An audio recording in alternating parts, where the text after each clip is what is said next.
Hello guys, இன்றைக்கி திருவிழாவில் செய்கிற மாவு எப்படி பண்ணலான்னு பார்க்கலாம். ஃபர்ஸ்ட் மாவு நல்லா கழுவிட்டு 2-3 டைமு அதை ஊற வச்சு அரைச்சிட்டு வந்துடலாம். நல்லா நைஸாக அரைச்சிக்கோங்க. இதை அரைச்சிட்டு வந்ததுக்கப்புறமேட்டு நான் தேங்காயும் எள்ளும் ஏற்கனவே வறுத்து வச்சுருக்கேன். நீங்களும் வறுத்து வச்சுக்கோங்க உங்களுக்கு தேவையான அளவு. இன்றைக்கி நான் வெல்லத்தில் எப்படி பண்ணணும், சர்க்கரையில் எப்படி பண்ணணும் 2 ரெசிபியும் போட்டிருக்கேன். கொஞ்சமாக கடலை கொட்டி வச்சுட்டு, இது பேர் சுக்கு, கொஞ்சமாக ஏலக்காய் 2த்தையும் போட்டு மிக்சியில் அரைச்சிக்கலாம். அரைக்கும் போது அது அரையாது. ஸோ லைட்டாக தட்டி போட்டுட்டு அதுக்கப்புறமே சர்க்கரை போட்டு அரைச்சோம்னா அது நல்லா அரைஞ்சிரும். சைடு கேப்பில் வெல்லமும் இடித்து வச்சுக்கிட்டேன். இப்போ வெல்லத்தை பாகு காய்க்கணும். எல்லாத்துக்குமே கம்பிப்பதம் வரணும். அதுக்கப்புறமேட்டு பொட்டுக்கல்ல அந்த அரைச்சதையும் ஒரு இதில் போட்டுட்டு அதுக்கப்புறம் தேங்காயும் அந்த எல்லையும் சேர்த்து நான் மிக்ஸ் பண்ணி வச்சுக்கிட்டேன்.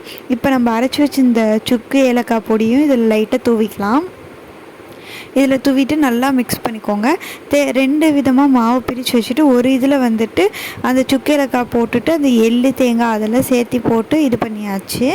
இன்னொரு இதுக்கு அதை அப்படியே வச்சுருக்கேன் வெல்லத்தில் செய்கிறதுக்கு வச்சுரும் சர்க்கரையில். இப்போ இது ரெடி ஆயிடுச்சா, இதையும் நல்லா மாவும் நல்லா எல்லா இடத்துலையும் தேங்காய்லாம் போகிற மாதிரி மிக்ஸ் பண்ணிக்கோங்க. இப்போ மிக்ஸ் பண்ணி எடுத்ததுக்கப்புறமேட்டு வெல்லம் ரெடி ஆயிடுச்சா அப்படின்னு பார்க்கலாம். நான் 1.5 மூடி வெல்லம் எடுத்திருந்தேன். 1 மூடி வெல்லம் எடுத்திருந்தேன். இப்போ நல்லா கரைஞ்சிருக்கு. ஆனால் இப்படி லைட்டாக நுரையாக வரும். இதோட பதம் ஒரு கம்பி பதம் தான். இப்போ நான் டெஸ்ட் பண்ணி பார்த்தேன், ஆனால் இன்னும் வரலை. அப்புறமேட்டு கொஞ்ச நேரம் கழித்து ட்ரை பண்ணும் போது லைட்டாக வந்துச்சு. லைட்டாக அப்படி ஒரே ஒரு கம்பி மாதிரி வரணும். அதுதான் கம்பி பதம். இப்போ காமிக்கிற பார்த்திங்களா, இந்த மாதிரி வரணும். அதுக்கப்புறம் அதை கொஞ்சம் கொஞ்சமாக ஊற்றி கைவிடாமல் கிளறணும். ஜஸ்ட் ஃபஸ்ட்டு நீங்கள் கிளறும் போது ரொம்ப ஹீட்டாக இருக்கும். அதனால் வெல்லத்தை பார்த்து எடுத்து ஊற்றுங்க. இப்போ கொஞ்சம் கொஞ்சமாக ஊற்றி பிசையணும்.